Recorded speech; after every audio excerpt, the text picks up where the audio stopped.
I have no idea if I'm going to actually post this film, but I thought now I've started the ball rolling, I'm going to film everything that I cook. I'm just going to take that so you can see it. I'm starting, so tonight I'm cooking, I had some Calabrian sausage. Sounds like Nigella, don't I? I had otters' noses in the fridge, but I had some Calabrian sausage and I've got some haddock that was in the freezer, some haddock fillets. So I am going to do kind of a spicy haddock with chorizo. It's not chorizo, it's Calabrian sausage. Anyway, you can tell I'm out of practice. In my pan, I am cooking the sausage on a low heat. I've taken it out of its skin and I've crumbled it up. I am, out of shot, slicing up some shallot, which I will add to it, along with some thinly sliced garlic.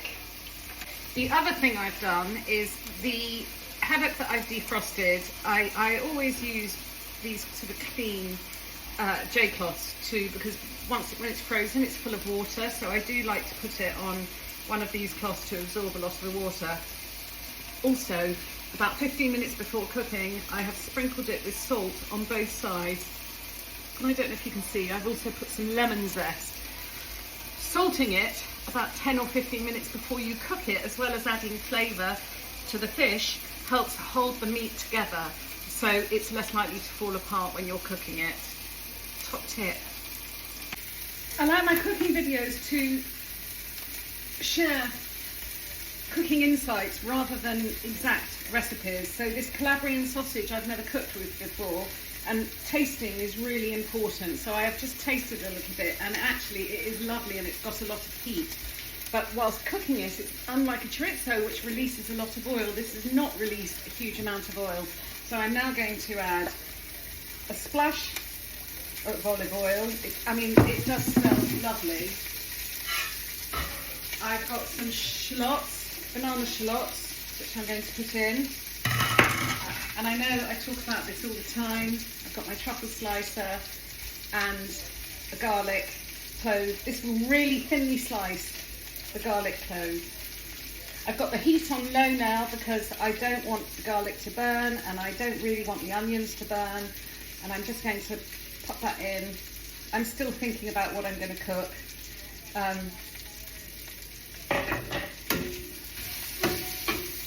Give it all a good stir.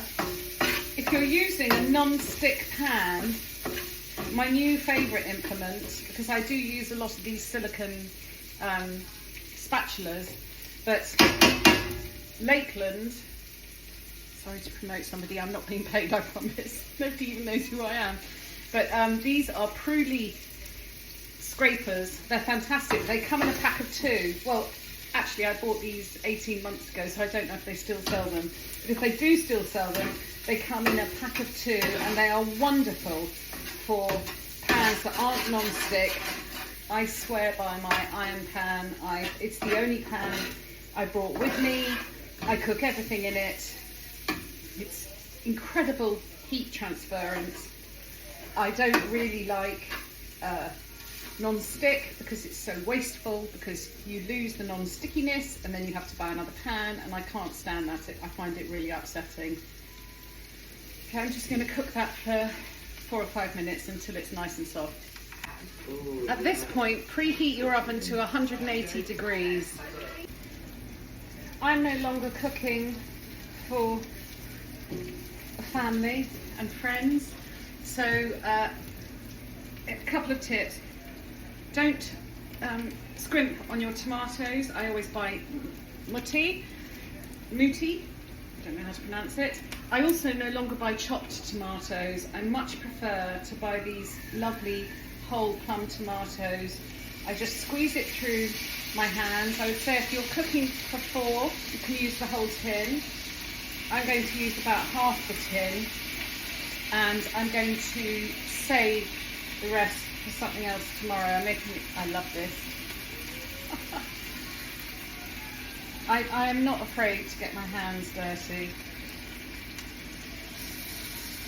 There we go. It's still on a low light. I am going to have to rinse my hand. This has been cooking for a couple of minutes. I'm just going to taste it because tomatoes, I've got a feeling, I haven't seasoned it yet, and tomatoes love salt. Remember, you can always add more later, so I'm starting with a generous pinch of salt and some pepper. I think I'm also, I know they're Italian sausages, not Spanish, but I'm really missing the paprika, so I'm going to add some paprika and some dried oregano. If your sauce gets too dry, add a splash of water or a splash of chicken stock. I have lightly oiled a baking tray. I'm going to pop my haddock fillets. They're not very thick, they're not going to take long. I'm going to put them in the oven for probably, think about it. I'm going to just put them in for maybe 6 minutes. Because I'm going to finish them off on top of the sauce. Now at this point also you want to check your sauce.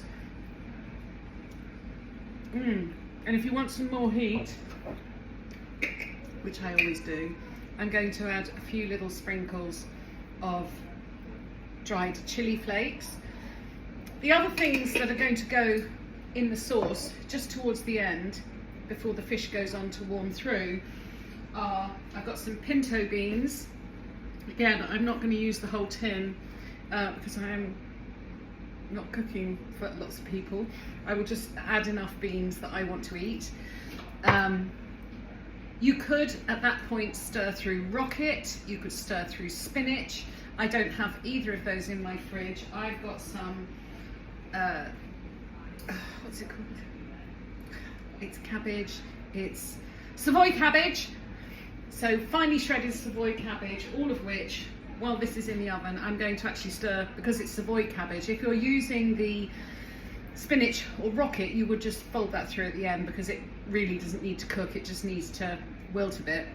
But I'm going to stir my Savoy cabbage through the sauce while this is in the oven. I'm now at the last stage. I have put some little dabs of butter on top of the haddock. You don't have to put butter, but the fact is I love butter, and I'm going to pop this in the oven for about 6 minutes. Ooh. There we go. While the fish is in the oven, because I'm using cabbage, I'm now going to add my cabbage to the sauce, and I'm going to let that heat through for the cooking time of the fish. My sauce looks like it's drying out a bit. As I've said before, you can either add some water or I've got some little bit of chicken stock. It's not a huge amount. It's probably 4 tablespoons, which is about 60 ml. I hate doing measurements. It's all about just visuals, looking at it and knowing what you need. So I've just put in a little bit more liquid because the cabbage needs it. My fish is out the oven. The way to tell if my fish is cooked is I put a knife into the middle and I hold it against my lip. It's warm, it's just right. My sauce is bubbling away. I'm now going to add enough beans for me. I'm not draining them because I'm quite happy to just have the brine mixed in. So that's stirred into the sauce. It smells divine.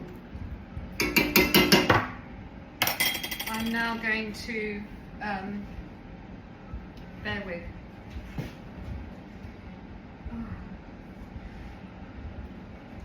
Give me 1 second. I'm going to get my lovely slice and I'm going to just pop this fish. Now, this is what I was talking about before. When you salt it, the fish has held together. I'm just going to sit this fish now on top of the beans and let it warm through for a couple of minutes before I serve it. The finished dish, warmed plate. I'm going to put the sauce on the bottom of the plate.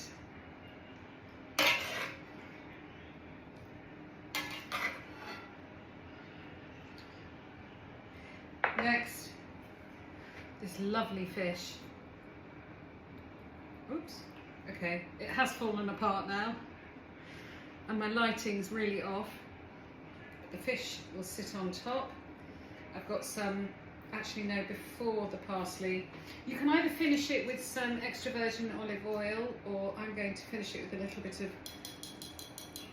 chili oil. Put your finger over the top so you don't get too much. This is habanero chili oil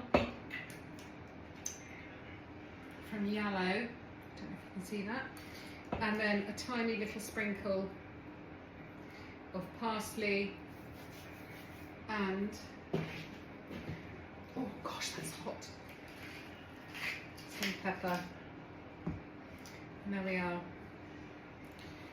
if you can see that. Enjoy!